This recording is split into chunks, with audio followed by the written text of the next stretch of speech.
Assalamualaikum warahmatullahi wabarakatuh. Baik, di sini saya Syarifuddin Mustafa Gufron dengan NPM 21312047 akan menjelaskan tentang pengantar manajemen. Pengertian dari manajemen adalah suatu proses yang melibatkan perencanaan, pengorganisasian, pengarahan, dan pengendalian sumber daya organisasi untuk mencapai tujuan yang telah ditetapkan.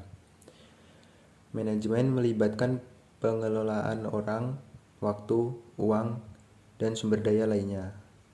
Tujuan dari manajemen adalah mencapai hasil yang optimal melalui efisiensi dan aktivitas dalam pengelolaan sumber daya organisasi. Efisiensi menekankan pada gangguan sumber daya seefisien mungkin, sedangkan efektivitas menunjukkan pencapaian tujuan organisasi tersebut.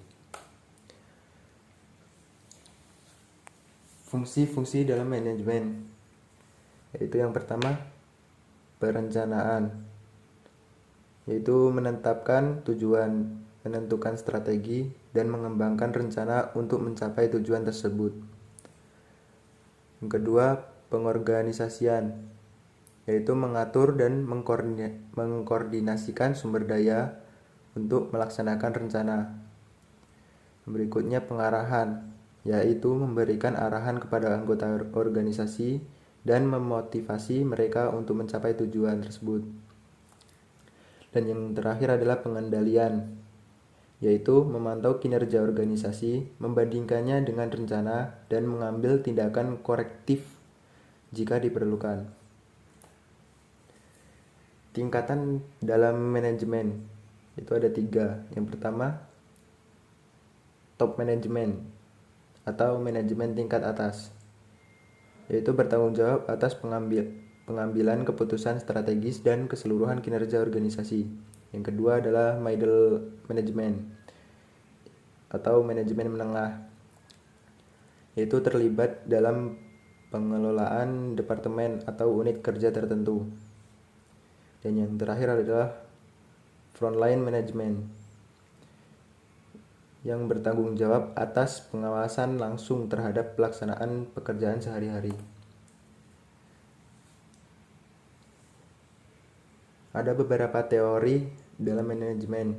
Yang pertama yaitu teori klasik yang menekankan pada efisiensi operasional dan tugas-tugas manajemen.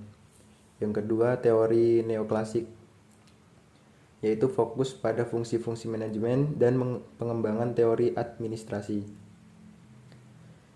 Yang ketiga, teori sistem, yaitu menyajikan organisasi sebagai sistem terbuka yang saling terkait dengan lingkungannya. Dan yang terakhir, teori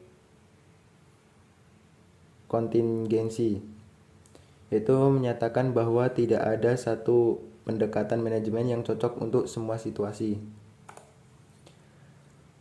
Lingkungan bisnis mencakup faktor-faktor eksternal yang mempengaruhi organisasi seperti faktor ekonomi, sosial, politik, teknologis, dan hukum. Untuk perencanaan strategis dan taktis, perencanaan strategis yaitu proses penetapan tujuan jangka panjang dan pengembangan strategi untuk mencapainya. Dan perencanaan taktis yaitu penetapan taktik atau langkah-langkah spesifik yang diperlukan untuk melaksanakan strategi. Pengendalian dan perbaikan berkelanjutan. Pengendalian yaitu memantau kinerja organisasi dan memastikan bahwa kegiatan sesuai dengan rencana. Perbaikan berkelanjutan yaitu upaya terus-menerus untuk meningkatkan kinerja dan proses organisasi. Jadi kesimpulannya, manajemen adalah suatu kegiatan yang melibatkan proses perencanaan, pengorganisasian, pengarahan, dan pengendalian untuk mencapai tujuan organisasi. Dengan memahami fungsi-fungsi manajemen, tingkatan manajemen, teori-teori manajemen, dan faktor lingkungan bisnis, Organisasi dapat mengembangkan strategi dan taktik yang efektif untuk mencapai kesuksesan jangka panjang. Pengendalian dan perbaikan berkelanjutan menjadi kunci dalam memastikan keberlanjutan dan adaptabilitas organisasi di lingkungan yang selalu berubah. Sekian dari saya. Apabila banyak kesalahan, saya minta maaf yang sebesar-besarnya. Saya akhiri. Wassalamualaikum warahmatullahi wabarakatuh.